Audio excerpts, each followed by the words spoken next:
വീണു. നിതിൻ പ്രഭാകരൻ കൊച്ചിയിൽ നിന്ന് വിവരങ്ങൾ നൽകും. നിതിൻ, എങ്ങനെയാണ് കൊച്ചിയിൽ എറണാകുളത്തിന്റെ വിവിധ മേഖലകളിൽ, മലയോര മേഖലകളിലും തീരദേശ മേഖലകളിലും മഴ ശക്തമായി നിലനിൽക്കുന്നുണ്ടോ? മഴ തോർന്നിട്ടുണ്ടോ? എന്തൊക്കെയാണ് വിവരങ്ങൾ? ഫിജി, എറണാകുളത്ത് ഇന്നലെ ഉച്ച മുതൽ ആരംഭിച്ച മഴയ്ക്ക് ഇപ്പോൾ മാത്രം അല്പം ശമനമുണ്ട് എന്ന് നമുക്ക് പറയാൻ സാധിക്കും. ഞാനിപ്പോൾ നിൽക്കുന്നത് പെരിയാറിന്റെ കരയിലുള്ള ആലുവ ശിവക്ഷേത്രത്തിന് സമീപമാണ്. നമുക്ക് ദൃശ്യങ്ങളിൽ കാണാൻ കഴിയും. ശിവക്ഷേത്രം ഇപ്പോൾ ഭാഗികമായി വെള്ളത്തിൽ മുങ്ങിയിരിക്കുകയാണ്. ഇന്ന് കർക്കടക മാസം 1 രാമായണ മാസം ആരംഭിക്കുകയാണ്. രാവിലെ മുതൽ തന്നെ നിരവധി ഭക്തർ ഇവിടെ ദർശനത്തിനും ബലിതർപ്പണത്തിനുമായി എത്തിയിരുന്നു. എന്നാൽ അവർക്കാർക്കും ക്ഷേത്രാങ്കണത്തിലേക്ക് പോകാൻ കഴിഞ്ഞില്ല. ക്ഷേത്രം ഭൂരിഭാഗം, മുക്കാൽ ഭാഗവും ഇപ്പോൾ വെള്ളത്തിൽ മുങ്ങിയിരിക്കുകയാണ്.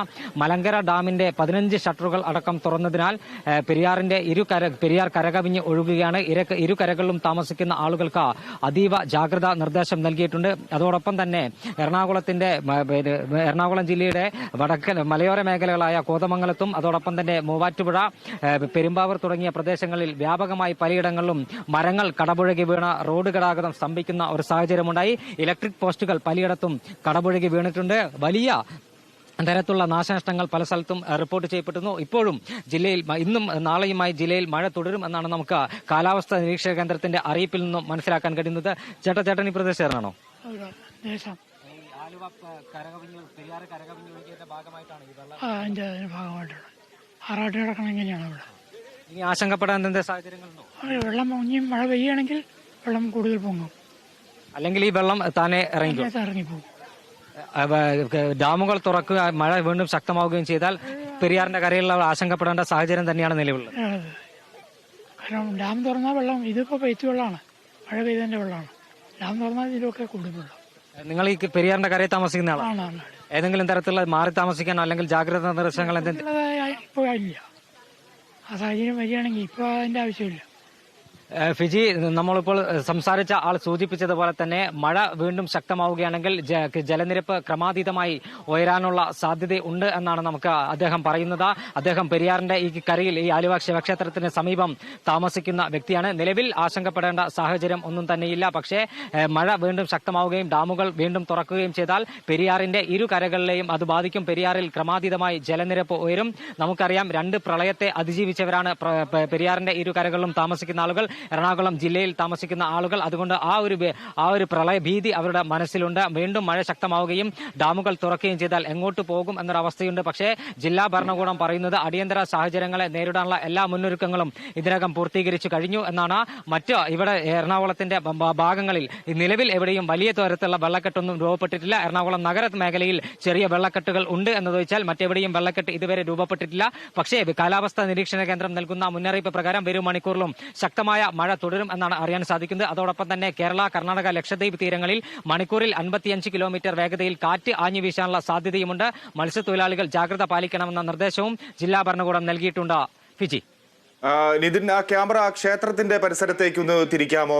ക്ഷേത്രം മുഴുവനായി കാണുന്ന വിധത്തിൽ വെള്ളം കെട്ട് അവിടെ കൂടുതലായി ഉണ്ട്. ക്ഷേത്രം പൂർണ്ണമായി മുങ്ങിക്കിടക്കുന്നത് നമുക്കിപ്പോൾ ദൃശ്യങ്ങളിൽ കാണാൻ കഴിയും. എല്ലാ മഴക്കാലത്തും ഇത്തരത്തിലൊരു അവസ്ഥാ സാഹചര്യം ഈ ക്ഷേത്രത്തിന് സംഭവിക്കാറുണ്ട്. നിതിൻ, മറ്റൊരു കാര്യം, ഇപ്പോൾ കൂടുതൽ ഭക്തരൊന്നും ആ പ്രദേശത്തേക്ക്, ക്ഷേത്രത്തിനകത്തേക്ക് പോകാത്ത സാഹചര്യമാണോ ഉള്ളത്? ഇന്ന് കർക്കിടകം 1 അതുകൊണ്ട് തന്നെ അവിടുത്തെ പ്രത്യേക പൂജകളോ മറ്റോ ഉണ്ടായിരുന്നോ? പതിവായുള്ള ക്ഷേത്ര ചടങ്ങുകളും എങ്ങനെയാണ് ഇപ്പോൾ നടക്കുന്നത്? ഫിജി പറഞ്ഞതുപോലെ തന്നെ ഇന്ന് കർക്കടകം 1 രാമായണ മാസം ആരംഭിക്കുകയാണ്. അതുകൊണ്ട് തന്നെ നിരവധി ഭക്തർ ഇവിടെ ബലിതർപ്പണത്തിനും മറ്റുമായി ഇവിടെ എത്തിയിരുന്നു. പക്ഷേ ആർക്കും ക്ഷേത്രാങ്കണത്തിലേക്ക് എത്താൻ കഴിഞ്ഞില്ല. നമുക്ക് ദൃശ്യങ്ങളിൽ കാണുന്നത് പോലെ ക്ഷേത്രം പൂർണ്ണമായും വെള്ളത്തിൽ മുങ്ങുന്ന, അല്ലെങ്കിൽ ക്ഷേത്രത്തിന്റെ മുക്കാൽ ഭാഗവും വെള്ളത്തിൽ മുങ്ങുന്ന ഒരു സാഹചര്യമാണ്. അതുകൊണ്ട് പുറത്തു നിന്ന് തൊഴുത് അല്ലെങ്കിൽ പുറത്ത് ബലിതർപ്പണം നടത്തി ആളുകൾ മടങ്ങിപ്പോകുന്ന ഒരു കാഴ്ചയാണ് നമുക്ക് കാണാൻ കഴിഞ്ഞത്. ധാരാളം ആളുകൾ രാവിലെ മുതൽ തന്നെ ഇവിടേക്ക് എത്തിയിരുന്നു. എന്നാൽ ആർക്കും ക്ഷേത്രാങ്കണത്തിലേക്ക് എത്താൻ കഴിഞ്ഞില്ല. പതിവ് പൂജകളൊന്നും ക്ഷേത്രത്തിൽ നടന്നില്ല. കാരണം ക്ഷേത്രം പൂർണ്ണമായും ഭാഗികമായി, അതായത് ക്ഷേത്രത്തിന്റെ മുക്കാൽ ഭാഗം വെള്ളത്തിൽ മുങ്ങിയിരിക്കുകയാണ്. ചേട്ടനി ക്ഷേത്രത്തിന്റെ അടുത്ത് താമസിക്കുന്നത്? കടുങ്ങല്ലൂര്. ഈ ക്ഷേത്രം മുങ്ങിയത് കാരണം ബലിതർപ്പണ ചടങ്ങുകളൊക്കെ ഇന്ന് രാവിലെ എവിടെയാണ് നടന്നത്? മോളിലാണ്. 5 മണിക്ക് വെള്ളം കയറി. 5 മണിയാകുമ്പോഴത്തേക്ക് വെള്ളം കയറി. ചേട്ടാ, ഈ വെള്ളം ഇറങ്ങിക്കഴിഞ്ഞിട്ടുണ്ടെങ്കിൽ ഇവിടെ ഈ ക്ഷേത്രത്തിലെ പിന്നെ ഈ ആറാട്ട് ചടങ്ങ് അതെങ്ങനെയാണ് നടക്കാറ്? അത് ഉച്ചയ്ക്ക് ആറാട്ട് കഴിഞ്ഞു. വെള്ളം ഇറങ്ങിക്കഴിഞ്ഞാൽ പിന്നെ പ്രത്യേക ചടങ്ങുകൾ എന്തെങ്കിലും ക്ഷേത്രത്തിലുണ്ടോ? വെള്ളം ഇറങ്ങി കഴിയുമ്പോൾ ഇനി പൂജ പുനരാരംഭിക്കണമെങ്കിൽ വെള്ളം ഇറങ്ങണം. വെള്ളം ഇറങ്ങണം. പിന്നെ അല്ലെങ്കിൽ വഞ്ചിയിൽ പോയി പൂജ ചെയ്യും. പൂജാരികൾ വഞ്ചിയിൽ പോയി പൂജ ചെയ്യും. പൂജ മുടങ്ങാറില്ല. മുടങ്ങാറില്ല. ഫിജി, നമ്മളിപ്പം പ്രതികരിച്ച ഈ നാട്ടുകാരൻ സൂചിപ്പിച്ചതുപോലെ തന്നെ ഇനി ക്ഷേത്രത്തിൽ പൂജ ചെയ്യണമെങ്കിൽ അല്ലെങ്കിൽ പൂജാകർമ്മങ്ങൾ നടക്കണമെങ്കിൽ ഒന്നുകിൽ വെള്ളം ഇറങ്ങണം. വെള്ളം ഇറങ്ങാത്ത ഒരു സാഹചര്യമാണെങ്കിൽ വഞ്ചിയിൽ ക്ഷേത്ര പൂജാരിമാർ ക്ഷേത്രത്തിനകത്തേക്ക് ചെന്ന പൂജ ചെയ്യുന്ന ഒരു സാഹചര്യമാണ് നിലവിലുള്ളത്. പെരിയാറിന്റെ കരയിലുള്ള ആളുകൾ നിലവിൽ ആശങ്കയിൽ തന്നെയാണ്. കാരണം ചെറിയൊരു ആശങ്ക അവരുടെ മനസ്സിനകത്തുണ്ട്. ഞാൻ നേരത്തെ പറഞ്ഞതുപോലെ 2 പ്രളയത്തെ അതിജീവിച്ചവരാണ് ഈ പെരിയാറിന്റെ ഇരു കരകളിലും താമസിക്കുന്ന ആളുകൾ. മഴ ശക്തമാവുകയും അതോടൊപ്പം തന്നെ ഡാമുകൾ തുറക്കുകയും ചെയ്താൽ പെരിയാറിന്റെ ഇരു കരകളിലേക്കും വെള്ളം അടിച്ചു കയറും. അത്തരത്തിൽ ഒരു സാഹചര്യം ഉണ്ടാവുകയാണെങ്കിൽ അവിടെയുള്ള താമസക്കാർക്ക് അത് വലിയ ദുരിതമായി മാറും. നേരത്തെ വലിയ നാശനഷ്ടം 2 പ്രളയത്തിലും വലിയ നാശനഷ്ടം റിപ്പോർട്ട് ചെയ്യപ്പെട്ട പ്രദേശമാണ് ഇവിടെ. അതുകൊണ്ട് ആളുകൾക്ക് ആ ഒരു ഭീതിയുണ്ട്. പക്ഷേ ജില്ലാ ഭരണകൂടം നൽകുന്ന വിവരപ്രകാരം നിലവിൽ ആശങ്കപ്പെടേണ്ട സാഹചര്യം ഒന്നും തന്നെയില്ല. മഴ ശക്തമായതിനാൽ മഴവെള്ളമാണ് ഇപ്പോൾ പെരിയാറിലൂടെ ഒഴുകി വരുന്നത്. അതോടൊപ്പം തന്നെ ഭൂതത്താൻകെട്ട് അണക്കെട്ടിന്റെ 15 ഷട്ടറുകളും തുറന്നിട്ടുണ്ട്. ആ വെള്ളത്തിന്റെ ഒരു ശക്തിയിലാണ് ഇത്രത്തോളം പെരിയാർ കരകവിഞ്ഞ് ഒഴുകാൻ ഉണ്ടായ ഒരു സാഹചര്യം എന്നാണ്.